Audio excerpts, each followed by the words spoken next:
idobi Warped Radio.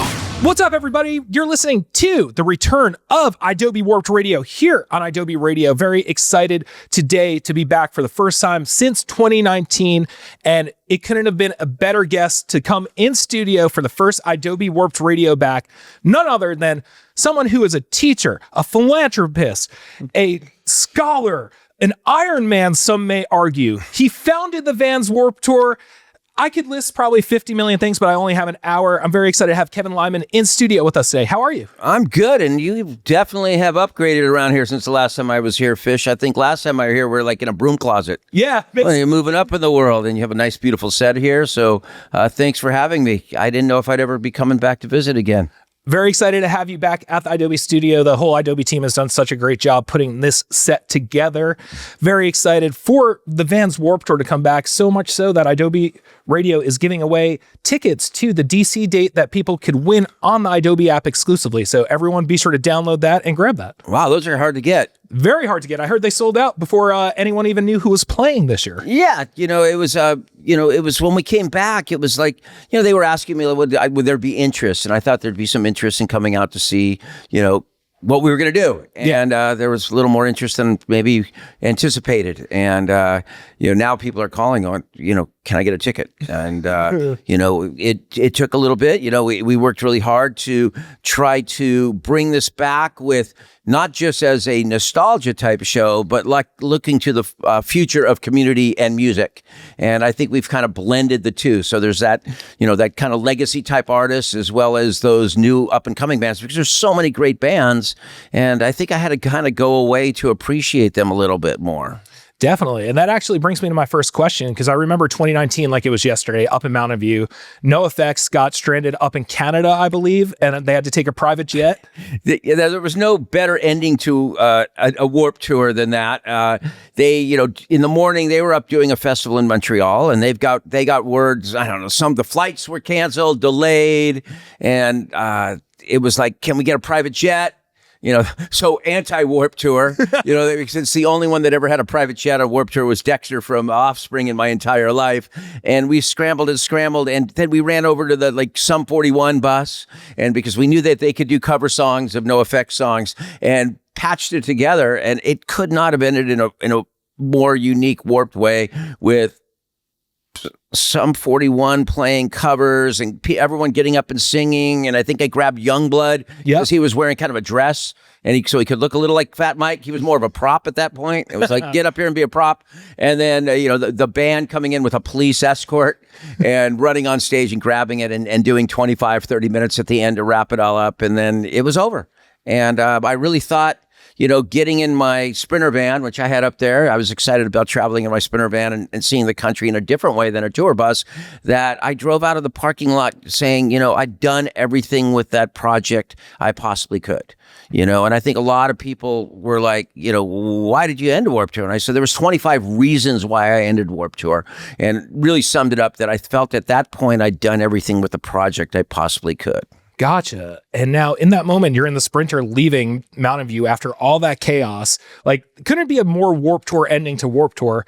What was your first thought? I can't wait to do X next summer now that you have all the free time. Really it was. That year, in 2018, when we were on our last cross-country trip, I stepped off the bus in a Flying J, one of the truck stops, and I saw that Sprinter van, that Rebels, Sprinter van conversion. They were starting to convert the vans the way they were. And I go, you know what? I'm going to get me one of those, and I'm going to go out and have a normal summer, and by then I'd become a full-time professor already. So from 2018 to 19, I was already teaching full-time, and I was looking forward to having my first summer. Not only 25 Warped Tours, but, 4 or 5 Lollapaloozas on top of that, which are very unique because the book, the Lollapalooza book, Uncensored, just came out in the last couple of weeks, and I realized, wow, that was a part of my life too. But really, at that point, I was just looking forward to getting in my van, having a leisurely summer, driving around, and going back to all those little cities we stopped in. Yeah, we actually, that first year we drove across to Maine for a wedding, and we went backstage at at Blossom Amphitheater, and I called up the promoter and said, hey, I want to come by and visit. And they were like, oh, we have Little Big Town and Miranda Lambert playing that day. And I said, can I camp in your parking lot? And they're like, well, we don't really let people camp in the parking lot, but for you, Kevin, we could. So me and Fran drove up and we spent the day at the show because I'd worked with some of those bands on that Country Throwdown tour, and we enjoyed the day. But then we woke up right by the box office in our van. It was really surreal because everyone was gone, like 25,000 people completely gone, and they'd made it so we could sleep in our van in the parking lot. The police were like told, let him sleep in his van. He has a lot of history with our venue. And then we kept rolling on to a wedding. So, did that for a few years. And, then we, of course, got hit by the pandemic, which, a lot of people go, how did you know a pandemic was coming? You ended Warped Tour. I said, well, I'm not Nostradamus. It was just fortuitous, I guess, to have ended because I would have been bankrupted, honestly, if we were going back on Warped Tour for another year in 2020.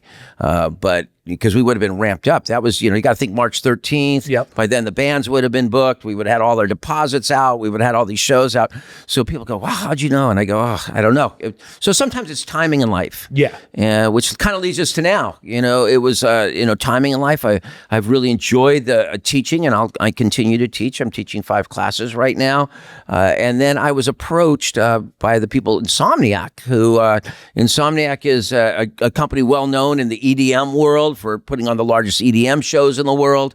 And many people who worked on Warped Tours gravitated to other jobs in the business, and many of them ended up over at Insomniac. And it was kind of what really kind of inspired me more was that summer school tour in some ways.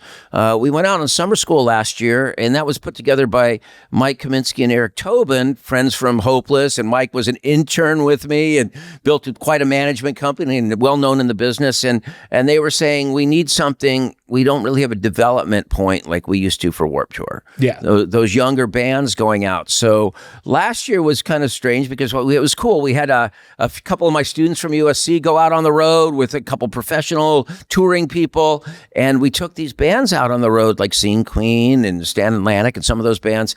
And I went out in a bandwagon, which was the first time in a bandwagon, and I showed up at the venue, and it was great to watch that excitement of mostly the fans coming to their first, like maybe multi-band show. Yeah. Of kind of that mixing of audiences, and kind of reminded me those early days of Warped Tour. We delivered a fair price ticket. It's not the $15 ticket we had in 1995, but for this day and age, it was very fair. And I was, out there just for about a week, but it kind of was exciting to see so many young people kind of exploring music again, and then seeing the talent that was out there too. Yeah. I'm really excited about that young band, Honey Revenge. So good. I kind of torture her every time I see her. I go, you're going to be the next giant star.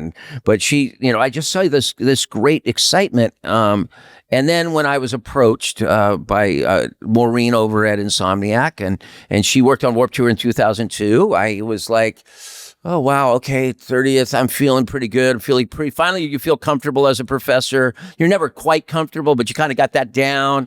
I said, well, maybe this could be a pretty cool time to come back and give something a shot. Met over there with Pasquale, who's well known in the industry, and we had weird common grounds in some ways because I used to do production on some of the early raves around town. Yeah. And then, it kind of came together naturally, and we, this was really decided, I think, June or July, and we hit the ground running. Yeah, definitely. That's awesome. And speaking of summer school tour and getting a band, mix of bands like that on a tour, throughout the years, you've had everyone from Eminem to MGK to Ice-T and Body Count, My Chemical Romance, Katy Perry, et cetera, on the tour.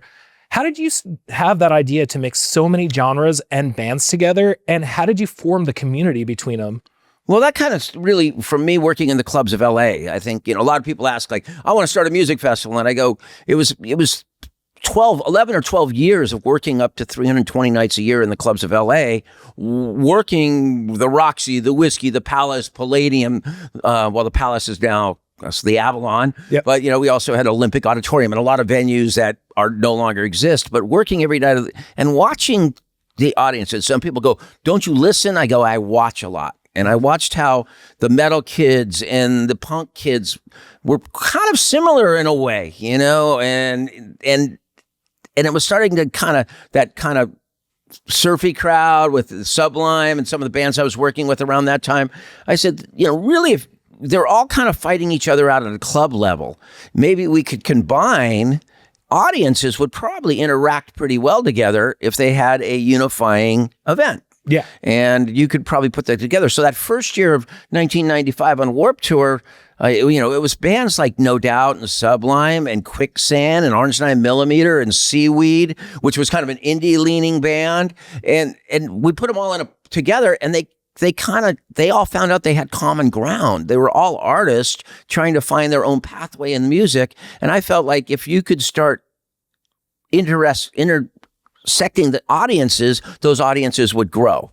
And that was always the goal out there with what I did. So even with the lineup we've now announced for Warped, it was like, how do you pay that homage to the past? And I loved how, you know, you're always going to have that vocal audience, you know. It's funny. We knew we were watching the back end of that, and you were getting hundreds of thousands of people watching these videos, but you always have this vocal audience. And I'm like, 311 doesn't belong on Warped Tour. Well, yes, they do, because they played on Warped Tour. You know, they played on Warped Tour in the mid 90s. And that was like when I was booking this, you know, don't worry. I deal with, like normally you deal with the agents and stuff, but I also know a lot of these artists. Yeah. So I could have those conversations with them and say, hey, Nick, wouldn't it be fun to come back and connect with some of the younger people that might be at Warped?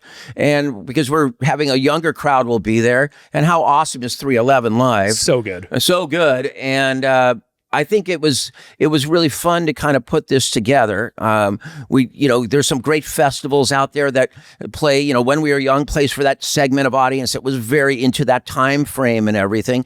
But people have to realize that Warped was, you know, spanned 25 years and had metal and punk and reggae on it.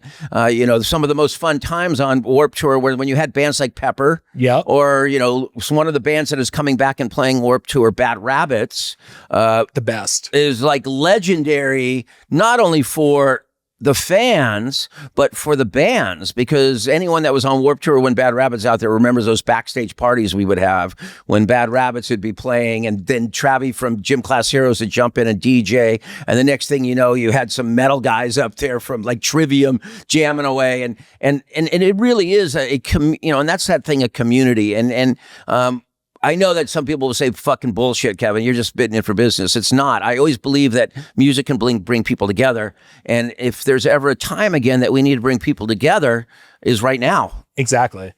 And you've had almost everyone on the tour. I think anyone who sees an artist on this tour, they really need to do their research to see, okay, this is how Warped Tour used to be and everything. Wow. And no matter the size of the band at the time or what they are now, I've seen you keep a relationship with them, especially like, I know the famous story you would tell on Idobi Warped Radio back in the day. Blink-182 slept on your tour bus floor. Yeah, that was it was.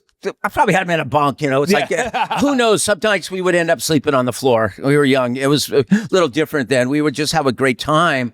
But you know.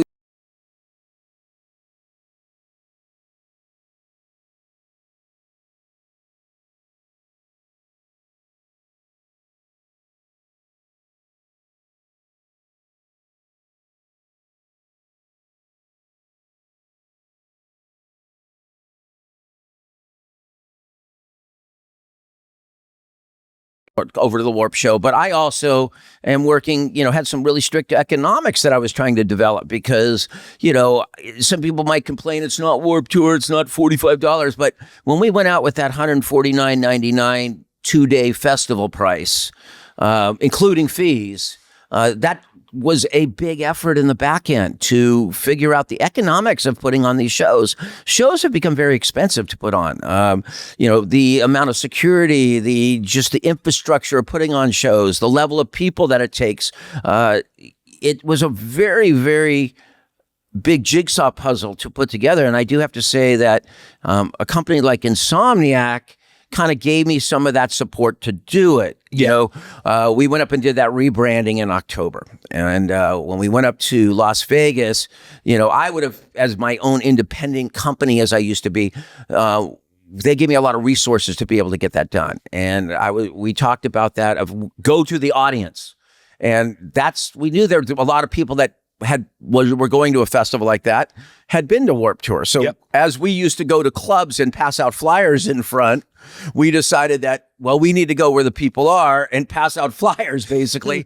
And some people say, I let people know we were going to do a little branding at up around that festival that, involved. I would expect them to do that around Warped Tour in December or when we're out, when we're doing whatever we're doing. And someone said, well, I thought you said you were going to do a little branding.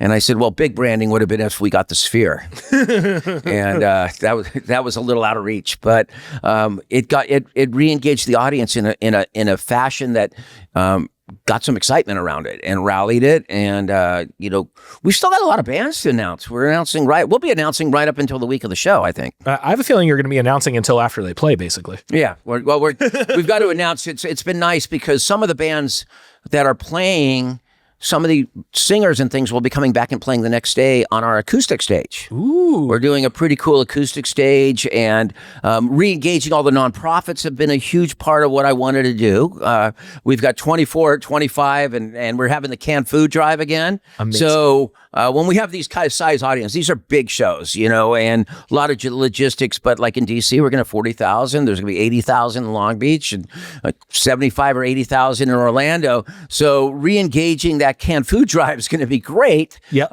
And so we'll have to skip the line or skip the longest line and come on in and re-engage helping that community.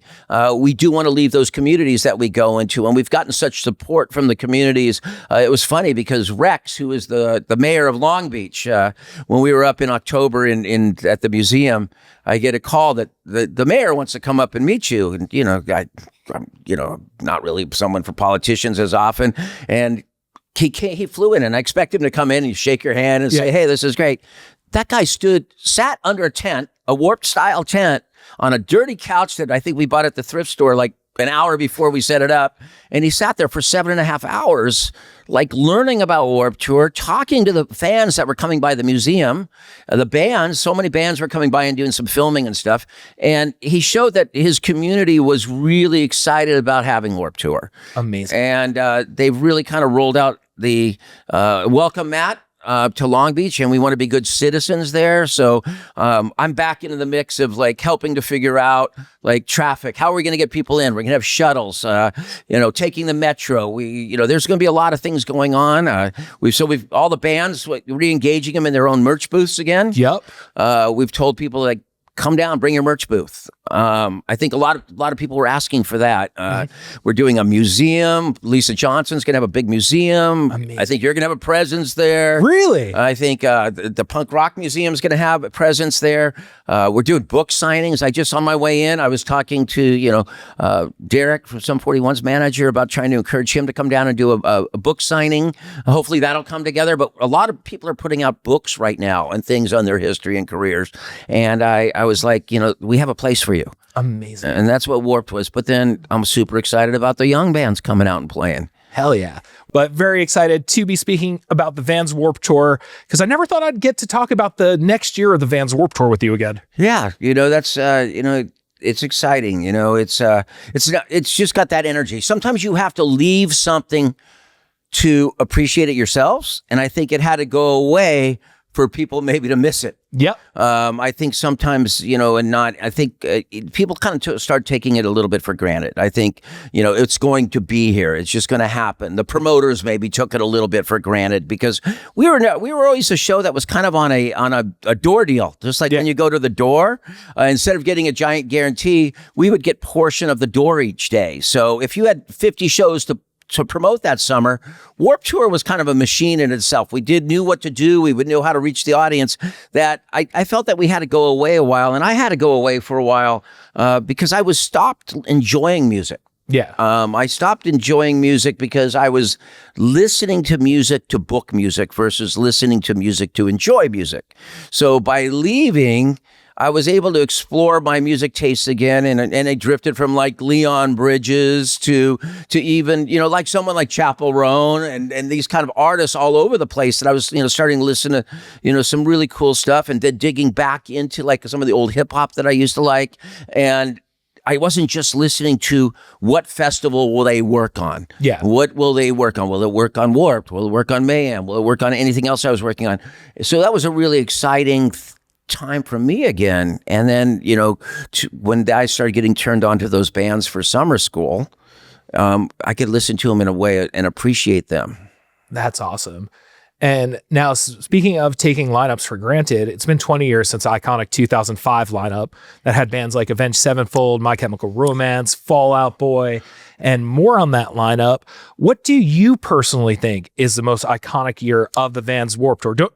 I'm going to stop you. I don't want you to say this year just yet. Oh, well, I think you go back to that first year, really, when those bands were willing to take a leap of faith to be on it.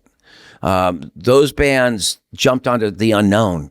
Yeah. They really did jump into the unknown, and we were figuring out so much as we went. Even though I'd worked on Lollapalooza, it was going to be completely different and a different style show. So they had to have a leap of faith. And then that second year, when NoFX and Pennywise kind of legitimized it in the punk rock scene, even though I'd worked in that scene, but I was the guy who loaded your vans or swept the floors or set up your dressing rooms or maybe threw you off stage. It was like, but then, you call that year out was very unique because we also had bands like Offspring. So it was that year that we blended some of those traditional Warped bands with these new bands who were kind of just like they'd come the year before in a van and maybe played a few shows and the audience, that's where it goes back to watching the audience and watching how the fans were relating to these bands, and then the bringing them back the next year. And, with My Chem, I had a great run because they played the Warped Tour. Then they came out on Taste of Chaos, and then they went out on Warped Tour again. And Avenged Sevenfold, I love that story, and I've told it before, but you knew they were going to be big because they showed up with a smoke machine on Warped Tour. I'll never forget them with their smoke machine at 3 p.m. sometimes in the sunlight, but they always put that smoke machine up. And you'll never meet a nicer person than Matt. He's coming down to play the golf tournament with us. It's a fun golf tournament put on each year, and he comes out often when he's not on tour with some of the other members of the band, and really supportive of the charity. But I always love that, when he's not in a band, he looks like a soccer dad. He's got his SUV, a really nice SUV, but it's just nice human beings. That's awesome. And besides iconic bands being on the tour every year, you've also had iconic brands on the tour too. Because when I think of Warped Tour, I think of like To Write Love on Our Arms, Glamour Kills, Jeffree Star's Cosmetics. So talk about being a place where brands really blew up too, and really people don't really think of the commerce side of Warped Tour as much as the band side of Warped Tour. Yeah, going back to the early days, that was those brands like Volcom and Hurley.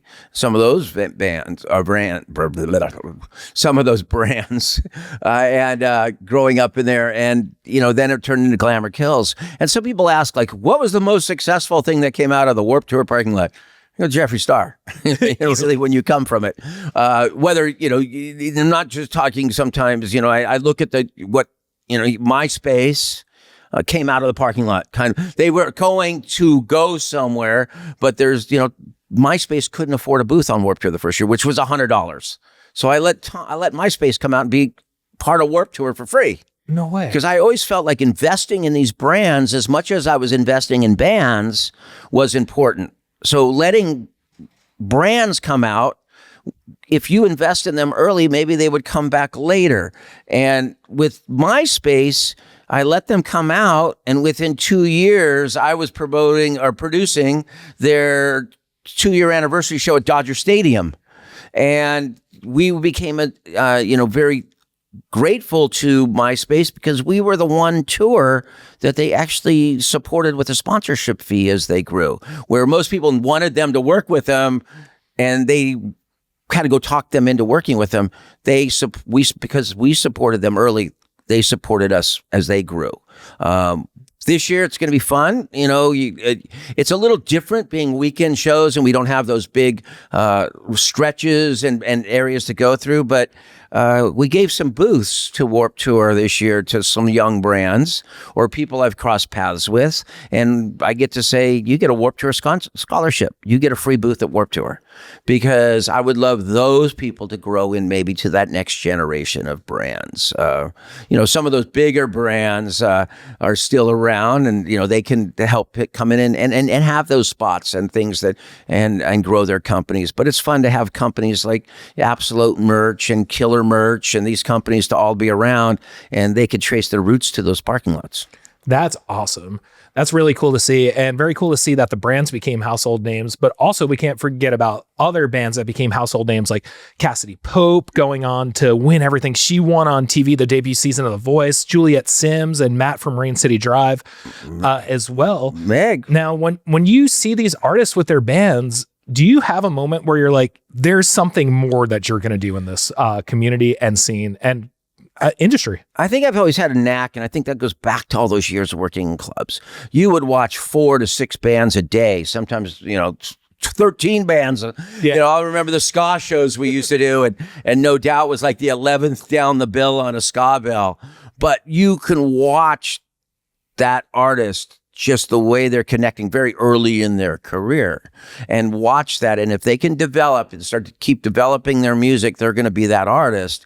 And that's where, I'm a big fan of Honey Revenge right now. There's that little extra something that's just going to connect on a way, the confidence when you're young, not cockiness, the confidence to be on that stage and start connecting in a way and growing with your audience. It's really fun with artists like seeing, Charlotte Sands and Taylor Acorn. There's this whole movement of young female artists right now that are super, super exciting. Chandler Layton, I think they're all kind of growing together and supporting each other. And it's really going to be kind of cool to see where it all goes. Yeah, it's very, very cool to see. And I got to give a huge shout out to Devin Donnie. We're going to play a Honey Revenge song, I think, on the next break. We have to play a Honey Revenge song. We have to. I think I mentioned you. I've mentioned her twice. I like to embarrass her. She was at the charity bowling tournament in October, and a bunch of sponsors of the thing. And I said, she's the next superstar. And she's like, oh, great. Thanks. Oh, man, that was... Continuing the Warped legacy, doing the charity bowling was always a great time when we were young weekend. Just have to shout that out. Shout out to Greg and Unite the United and Charity Ball. They're fantastic. It's always about taking those opportunities to give back to the community in some way. And with everyone that came into town, someone said, you should do something. And Brooklyn Bowl's been great with us, and that crew up there, and getting to work with, the Matthew and Nathan Leone from, Medina Lake. Yep. And letting them actually play last year as the reunion. It was, it's been fun. It's been a good run, Fish. It was, this is, I think, my 45th year in the music industry right now. Damn. And you're going to be here for another 100, because I'm convinced without Kevin Lyman, the music will not continue, especially this scene. It absolutely will. Where, you realize that you run out of time. Yep. If you enjoy what you do, the only thing you're going to do is run out of time. You don't run out of things to do. Very true. And I've always got things to do. Very true. And speaking of music and the impact you've had on it, you've seen artists come onto the tour like Katy Perry, the iconic stories about her that you've told on idobi Warped Radio, like the famous story about you telling her, oh, she doesn't hang that much. And then she's downing a bottle of maybe tequila or something before a bunch of radio interviews the next morning. And then Paris, the iconic story. I've never seen or heard of a band going from one of the smaller stage on Warped Tour to getting the main stage within 3 days on the tour. Oh, yeah. When you might be out there running a show and you've got to work all day long, but when her voice came out over that, you could hear that across that whole parking lot. And very strong, very good, and somewhat like if I had a moment, I'd walk over and enjoy. And I'd bring the promoters out to watch her. I made them come out, because that was one of the good things. Some of the promoters, they get so wrapped up in their seasons because they have 40 or 50 shows, and they're like, I've done this band a lot of times, and I had so many of these promoters across the country that would come out with me or come down to Warped Tour and say, I'd give them a schedule in the morning and mark up, you have to go see these 4 or 5 bands, because I think they're going to be future for you that you're going to want to book in your venues. That's awesome. And besides those two, what was a band that was the biggest come up in your eyes during a summer? Because so many bands released a song that hit radio during Warped Tour, and you saw an exponential growth in the fans that are watching their set. Well, it was more on the pop side, but, Mike Posner, it was interesting. I was watching that No Room for Rock Stars. Sometimes I let my students kind of see what a tour was and things, because and then watch his rise that year. And at the end of that, sadly, we're talking, about the loss of Mitch, in that movie. Right after that, he passed away. But getting at Mike Posner, who turned into the hippie and walked like the guy who probably came off as the most maybe semi-arrogant on that, but then he grew into that Warped culture and became really part of it, and he appreciated it. In the beginning of the movie, he comes off as a little bit, maybe cocky in this, but by the end, he's right in the mix on everything. And I think he went all the way over and he became a hippie and hiked across America and got bit by a rattlesnake or something. And but he writes amazing music. But to watch his rise out there, BB Rexa, who kind of came out of her, parents' bed, like her family house. I don't think she was ever let out of the house on Staten Island. She just wrote all these amazing songs, and to kind of watch her work herself into being a live performer. I think challenging those sometimes artists that were a little off of what you would say the Warped band type thing, to come over and learn how to work that audience and kind of work hard to get it. But, watching Bring Me the Horizon too, just kind of that year, just kind of, you saw that. Yeah. That band's going to be a monster one year. Oh, that's awesome. And now with all that, there's just so many memories and so many things and feelings with the summer that are attached to the Warped Tour. And I can imagine 30 plus years of you working in music working summers exclusively in music and not really having a summer to yourself. What was the moment you realized, you kind of touched on it earlier, but what was like the real moment where you realized Warped Tour needs to come back? Because I mean, I've personally heard you say Warped Tour's not coming back. I think it was, a few key people, it was like, the Mike and Eric's and those kind of people. And then some of the fans, some of the students that I work with, they were maybe just a little young or maybe got to go once.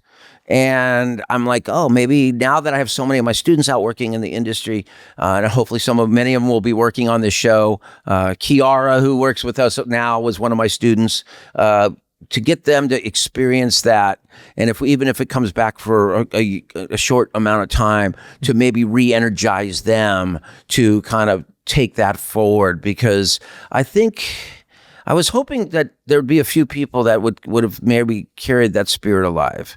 But I didn't see those nonprofits out there. I didn't see the label tents out there. I didn't see all those little elements beyond the stages, because Warped is important to have a lot of great bands, and there's great bands. There's so many great bands, but it's the festival between the stages. It's everything that went on that you touched throughout the day that I think really made your experience of Warped just a little different. Definitely. And when you were starting to think about bringing it back, who was the first band you called, if you could say? Or the first person you called? Oh, the first band. I'm trying to think. Oh my God. Well, I definitely wanted, I do know. I went down to the Forum and talked to A Day to Remember. Damn. I think that might have been the first. They were playing, we decided to do it, and it just so happened they were playing that Forum show. And I said, at 4 Year Strong was on that show. And of course, you got to have 4 Year Strong on some Warped shows, because they were such a household band and such a part of what we did. But I went down there and saw those guys, and I said, I really like, because I remember how strong their performance was in 2019 in Atlantic City when we closed out Warped Tour. Yep. And I was like, hey, you guys, what's your plans next year? Originally, we can't do it. or they were going to do, maybe we can, I don't know. There was no like, we're sitting, backstage and there was no decision, but I came forward and they're doing a couple of them with us. That's awesome. And they're gonna blow people away, and some of the bookings and things, it was kind of available. And, it's interesting, the comments from the fans, why aren't they playing all the shows? Well, because it's the Warped Tour stretching all the way, really just it's Warped shows basically. And they're stretching from June to November. Yeah. And those of us in the music business knows that's a long time. No one's tours from June till November in the North America. Yeah. You might go to Europe afterwards or South America or Asia. So we kind of really had to go out, re-engage, talk to all the agents. We had a lot of big Zoom calls with everyone was trying to re-explain the plans, explain things. It took a while for people to sink in because it was easy when it was Warped Tour because your band, here you are, Kevin, take my band for 2 months. This is awesome. Like, I don't have to, they're yours. And then it was like patching these schedules together.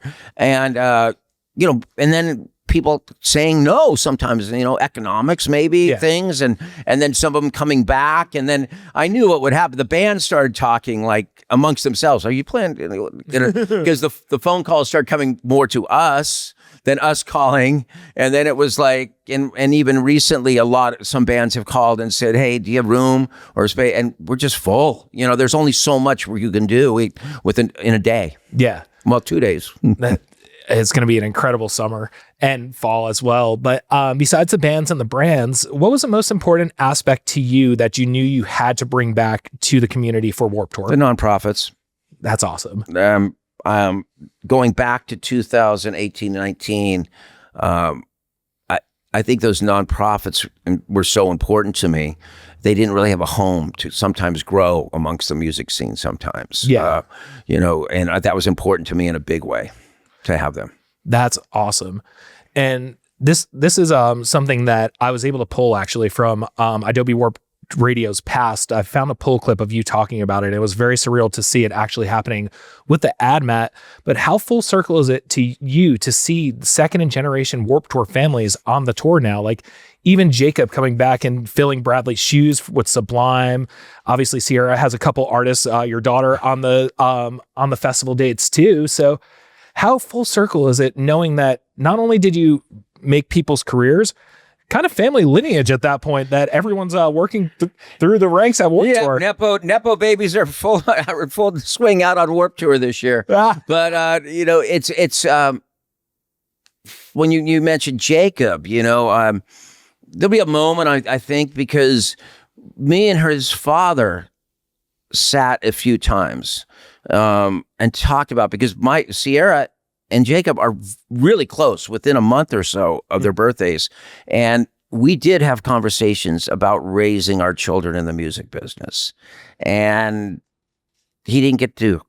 And his father's passing, and it's well known how he passed from addiction, inspired me to get involved with Music Cares, to get involved with some of the things like Fend and the things that I've done throughout my life. Because when we go back through those years, I wasn't equipped, and no one was. It's our lives were not training, but I learned more about that. And to him, I said, I'm going to try to help other artists that I don't think anyone was equipped to help him. Yeah. We weren't equipped as a scene. We weren't equipped with our management, and I think sometimes even today, there's artists that I wish the managers would say, hey, let's shut it down for a while. We don't need to do that tour. We need to take care of ourselves. We need to take care of our artists. And that whatever I did with Music Cares and the golf tournaments and things like that is probably, in a lot of ways dedicated to Brad Knoll, because he would have, like I've said, he would have been in those parking lots forever. He was amazingly talented. That's awesome. And now this is going to be an iconic year of the Vans Warped Tour. It's the 30th anniversary. It's the first time back in 6 years, right? 6 years? 5 years. Yeah. 2019. So it'll be 5 years. 5 years, yeah. Yeah. Now, with this year being the 30th year of the Vans Warped Tour and it coming back for the first time in 5 years, it's going to be very iconic. It's going to be very special. And it's obviously bringing back a huge legacy, a huge brand and everything. What do you want the legacy to continue on after this year? Well, the legacy you leave behind when you're in this kind of business is when you walk backstage at an event and you see all the people that grew up in those parking lots. For me, the past few weeks have been when I got a call from NASCAR that people, Nathan Blaisdell and some of these people who grew up on Warped Tour had an open sponsorship of a NASCAR car. And knowing that I love NASCAR, they said, hey, we would love to brand it with Warped Tour. And it was not a paid sponsorship. This was actually given to us as a thank you for helping those people get their start in the business. And then walking through the pits and having all these people come up, from the guy who put in the cameras in the inside car telling me his stories of his first Warped Tour, or some of the drivers coming around and telling me, I used to go to these shows and this show was my favorite band and I loved Fall Out Boy, or I love the heavy bands like Acacia Strain, these bands, and to see that it did filter to people that are doing other things out in the community. And maybe now that younger generation that will be working around this show or coming to that show, it might encourage young people to pick up a guitar or play drums or write an amazing song or get involved with a nonprofit, or maybe they're going to work backstage and they're going to meet other people that are running stuff on Warped Tour. That's your legacy. That's your real legacy. You realize in this industry, not everyone is going to like you. It's okay not to be liked, but I think there's people overall respect what I've done. And I've worked really hard at that and try to treat people as nicely as possible. Definitely. And just like the idobi radio community, the Reddit community had questions for you as well. So we're going to take some fan submitted questions and I'm going to do my best to read them. Okay. Yes. I'm ready. Let's do it. All right, from the Warped subreddit, King Hefe Jafar asks, the Warped Tour was a huge launching point for countless bands in its heyday. How will the new version serve aspiring artists in the scene to help find new audiences and break out of their local communities and grow into potential future headliners? Well, I think we did it with those videos. Look, it's easy to put an ad mat out. And you put a bunch of names on an ad mat. But by having those bands, and it was a lot of work. That 30 Days to Warped Tour was a lot of work. And that's, a thank you to Kiara and Kat and Amanda, like this team behind putting that together, and the people over at Rider Cry. So I got to work with those people that also are tied in with Emo Night.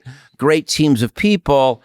That was a lot of work. Like I had resistance, but I said, look, it's important to let those bands present themselves. So, I know how to manipulate it a little bit. So of course, those first few days, we had some super great creative bands that I knew would do great videos, like Bowling for Soup and that, which immediately inspired the other bands. Like, we have to step up our game here. And it became because people would submit their video and then go, can we get it back? We want to do some edits and we want to upgrade the video. But you looked at it and, bands like Royal and the Serpent, just kind of, all of a sudden you would see 200,000 views. Or I remember Chandler Layton, new artist, just kind of doing 180,000 views on her video.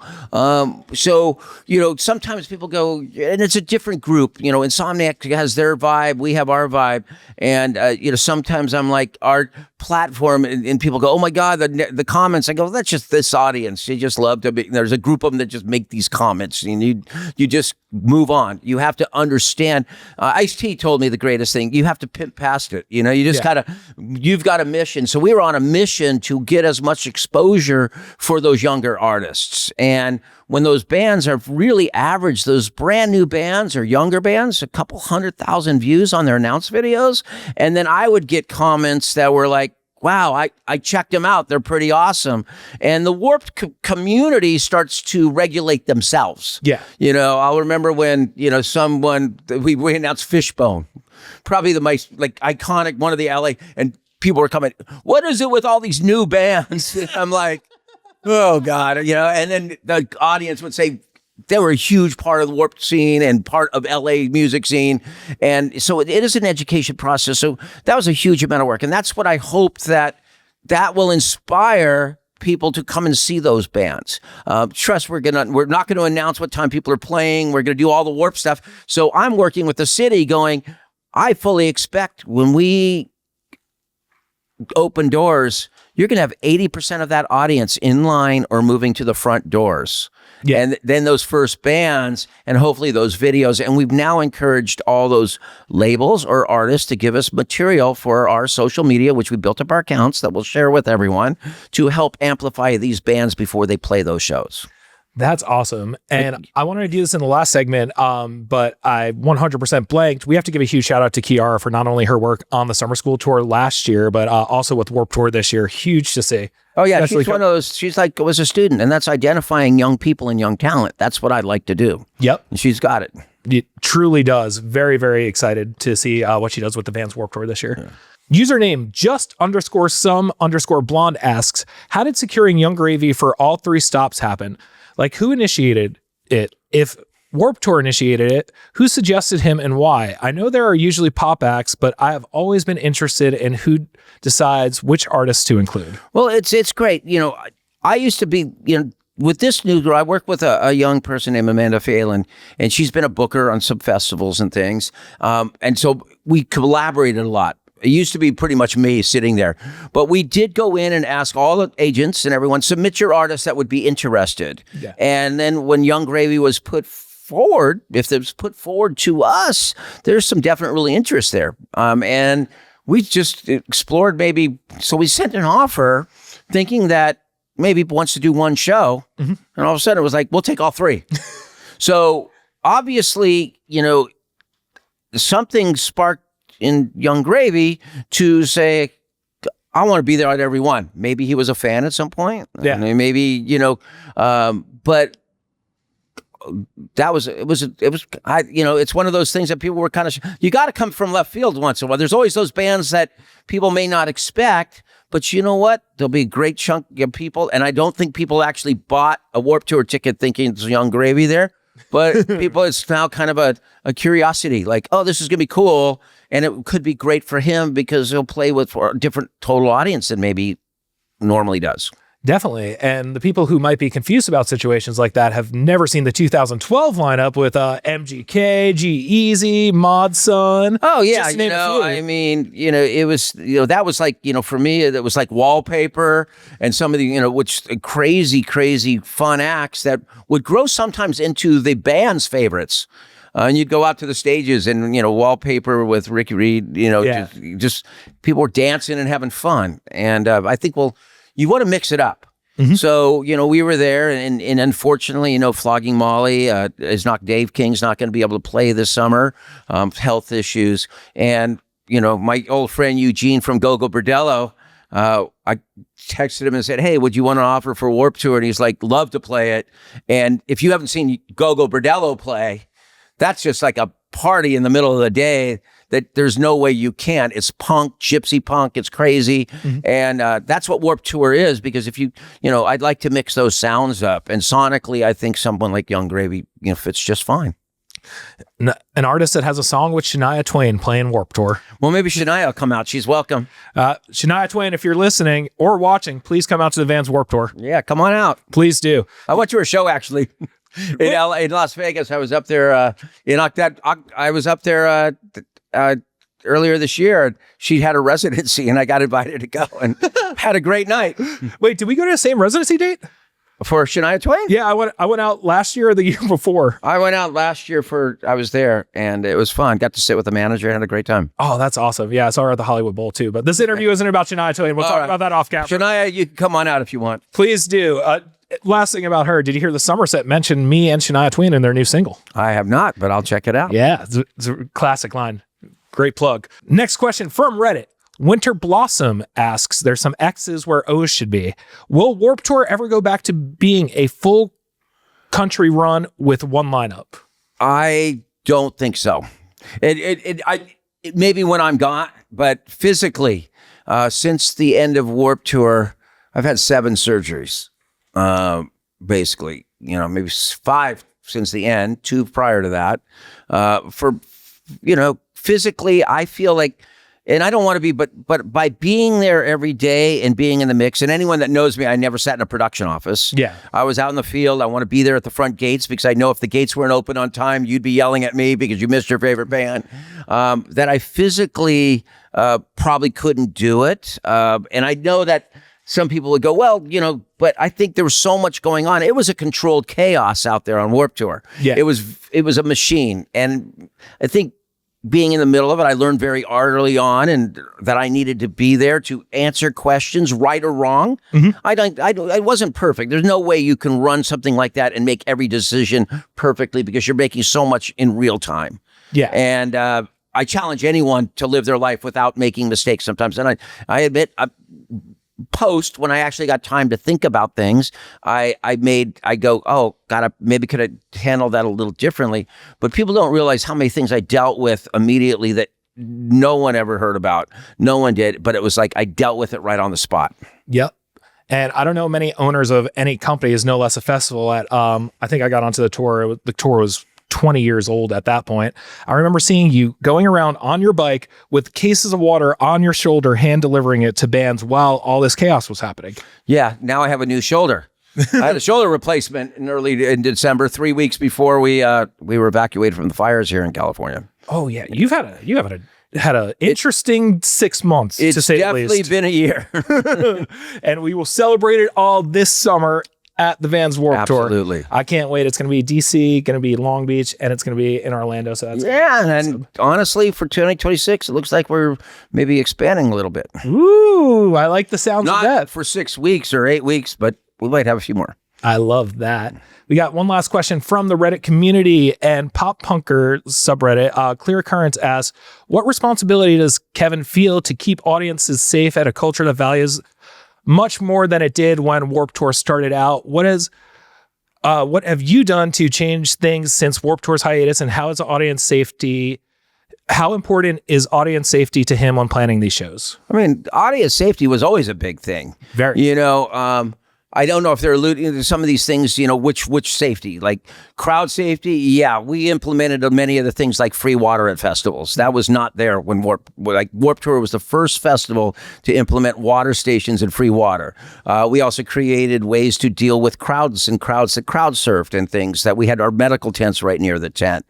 Some people would say, some of the instances with maybe alluding to some of the artists that, I dealt with it as it went.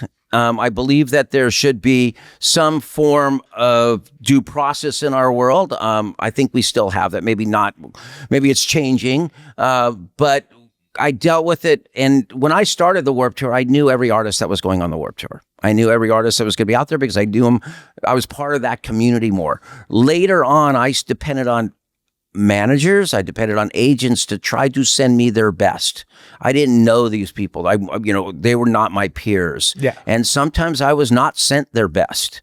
And I was handed people that I trusted, sent people that maybe they didn't know what was going on, there's no way you could have done 1,000-person background check on people before I dealt with it. So I got handed a lot of problems, and being willing to face up and try to deal with them also puts you in the line of fire. So if anyone wants to take a shot at Kevin Lyman, put yourself in my shoes at some point and think about how you would have handled it, not knowing the situation going in and you were dealing with it in real time. I will challenge any of you and stack up my life against anyone. You can prejudge me or anything, but come talk to me sometime and spend some time with me, and maybe spend a day with me and see how I handle the world. And that's something I've always respected and looked up to you for, because anytime there was a problem, you said quite literally, meet me at the gate to talk about it. And you would take whoever around and show them the ropes of Warped Tour. Yeah. And, you were dealing in real time. It's the real world. And the festival world, we were moving a city down the road. And in every city, you may have some people that aren't the greatest people, but you deal with it the best you can when you can. I wish we could have, you could have done background checks, but how many times through the years, something pops up and you had no idea that was going on. Sometimes the worst people in the world are the ones that come off as the best people in the world. It's very true. Very scary. Yeah.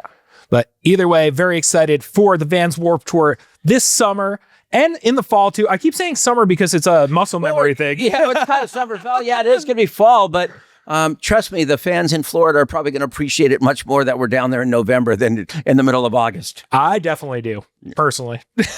I'll never forget watching Pennywise close out the last date at West Palm Beach and everyone on stage, including you, singing Bro Hymn. Yeah, and then walking back and it started raining. Yup. It was very weird. Like, everyone was very surreal because it was such a hot day and we didn't even know. And it wasn't a hard rain. It was just a light mist. And we all sat around and we had a little toast. And then it was pack up the trucks and, like normally and get on with our lives. And I literally have goosebumps on my arms thinking about that last Warped Tour date and the fact that at 32 years old and 5 years later, after living through everything we've lived through the last 5 years since the Warped Tour has happened, I get to walk through those gates of the Vans Warped Tour again, and I couldn't be happier. It's going to be a fun time. Hell yeah. Kevin, thank you so much, as always, for coming by the idobi studio and speaking with me on idobi Warped Radio, the most consistent guest on idobi Warped Radio. Thank you. Yeah, thanks for having me, and always nice to see you, Fish. And I do remember the first time you sat on my tour bus, and everyone goes, "Who's this kid on the bus?" And then we grew into be friends and mutual respect to you and everything you've done for this community. Thank you. And I know I could not have done it without you and the Vans Warped Tour. So very excited that the best thing and the thing that I look forward to the most growing up and to be a part of is back. All right. You're the man, Kevin. All right. Thank you so much.